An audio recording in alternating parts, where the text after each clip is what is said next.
क्या आप जानते हैं, अगर आप असम, केरल या भारत के किसी भी आदिवासी इलाकों में से हैं और अपनी परंपराओं के मुताबिक नॉनवेज या पोर्क खाते हैं, तो दिल्ली के एसी कमरों में बैठे हुए कुछ परम ज्ञानी आपको सीधे जंगली, क्रूर और अपराधी घोषित कर देते हैं। वे कहते हैं, पत्ता खाओ, मांस मत खाओ। और जब आप उनसे पूछते हैं, तो वो अपनी कुंठा में इतने नीचे गिर जाते हैं और ऐसे अश्लील कुतर्क देते हैं जिन्हें सुनकर सभ्य समाज के इंसान को शर्म आ जाए। आज किसी की भावनाओं की बात नहीं होगी। आज इन शाकाहारी कट्टरपंथियों के हर एक खोखले नैरेटिव को हम विज्ञान, दर्शन और इवोल्यूशन की लालटेन से जलाकर राख कर देंगे। इंसानों के पास मांस खाने के लिए कैनाइन दांत है। अगर कोई इनसे पूछता है, हमारे पास तो कैनाइन टीथ है, तो ये परम ज्ञानी सिर्फ एक ही बात बोलते हैं, तुम्हारे पास तो लिंग भी है। हर जगह नंगा होके घूमोगे, हर जगह सेक्स करोगे। इस कुतर्क को ध्यान से सुनिए। इसे दर्शन शास्त्र में फॉल्स इक्विवेलेंसी कहते हैं, यानी दो बिल्कुल अलग चीजों की गलत तुलना करना। हमारे दांतों के बनावट या हमारे पेट में बनने वाले हाइड्रोक्लोरिक एसिड, हमारे आंतों की लंबाई, ये कोई सामाजिक नियम नहीं है, ये हमारी बायोलॉजिकल रियलिटी है। प्रकृति ने इंसान को ओमनिवरस यानी शाकाहारी बनाया, जो मांस और पौधे दोनों पचा सकता है। दूसरी तरफ कपड़े पहनना प्रकृति का नियम नहीं, बल्कि समाज का बनाया हुआ नियम है। जैविक क्षमता की तुलना सामाजिक कपड़ों से करना वैसा ही बेतुका है जैसे कोई आपसे कहे कि तुम्हारा तो पैर भी है, तो तुम कार में क्यों चलते हो, कार में क्यों बैठते हो, पैर काट लो। विज्ञान के अभाव में जब बुद्धि भ्रष्ट होती है, तो इंसान ऐसे अश्लील कुतर्क करता है।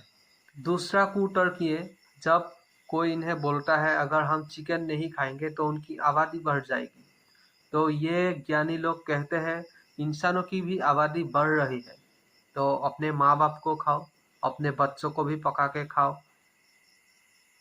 ये कोई तर्क नहीं, ये सिर्फ इमोशनल मैनिपुलेशन है, यानी भावनाओं का घटिया खेल, ताकि आपको अंदर से एक झूठा अपराध बोध दे सके या आपके अंदर एक झूठा अपराध बोध पैदा किया जा सके। प्रकृति का एक बुनियादी नियम है, शायद इन्हें नहीं पता। कुछ स्पेसिफिक कीड़े मकोड़ों को छोड़ के कोई भी प्रजाति अपनी प्रजाति को नहीं खाता। इसे कैनिबलिज्म कहते हैं, इसे मानसिक विकृति कहते हैं। लेकिन एक प्रजाति का दूसरी प्रजाति पर निर्भर होना, यह प्रकृति का खाद्य श्रृंखला कहता है या खाद्य श्रृंखला का हिस्सा है। शेर हिरण को खाता है, बकरा घास को खाता है। इंसान का बकरा, सुअर या चिकन पर निर्भर होना खाद्य श्रृंखला का एक हिस्सा है, मतलब फूड चेन का एक हिस्सा है। अपने ही परिवार को खाना विकृति है। इन दोनों को एक ही तराजू में तोलना दिमागी दिवालियापन है, इससे ज्यादा कुछ नहीं। अब आते हैं उस विज्ञान पर जिससे ये लोग आधा अधूरा बताते हैं और कहते हैं कि मांस खाने से पर्यावरण को खतरा है।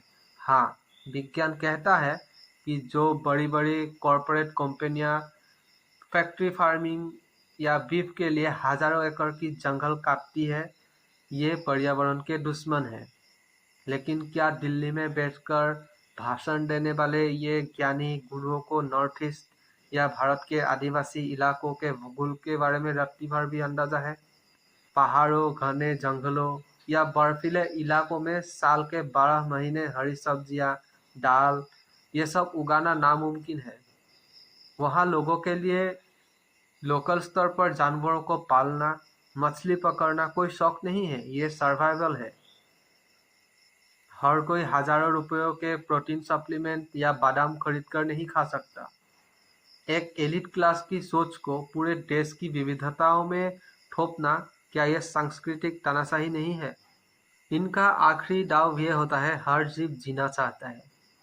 ये एक इमोशनल वेपन है इनका। हाँ, हर जीव जीना चाहता है।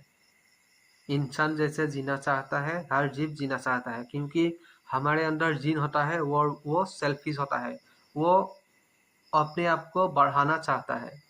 लेकिन प्रकृति क्रूर है, उदासीन है। जो लोग सोचते हैं कि शाकाहारी होने से पूर्ण हिंसक बन गए, वो सबसे बड़े भ्रम में है। जब किसान आपके लिए दाल, चावल या गेहूं उगाता है, तो फसल को बचाने के लिए लाखों चूहों, सांपों, कीड़े मकोड़ों या पक्षियों को कीटनाशक दवाई देके तड़पा तड़पा कर मार देते हैं। आपकी थाली भी खून से सनी हुई है। अगर देखा जाए, इस दुनिया में जीरो क्रुएलिटी पॉसिबल ही नहीं है।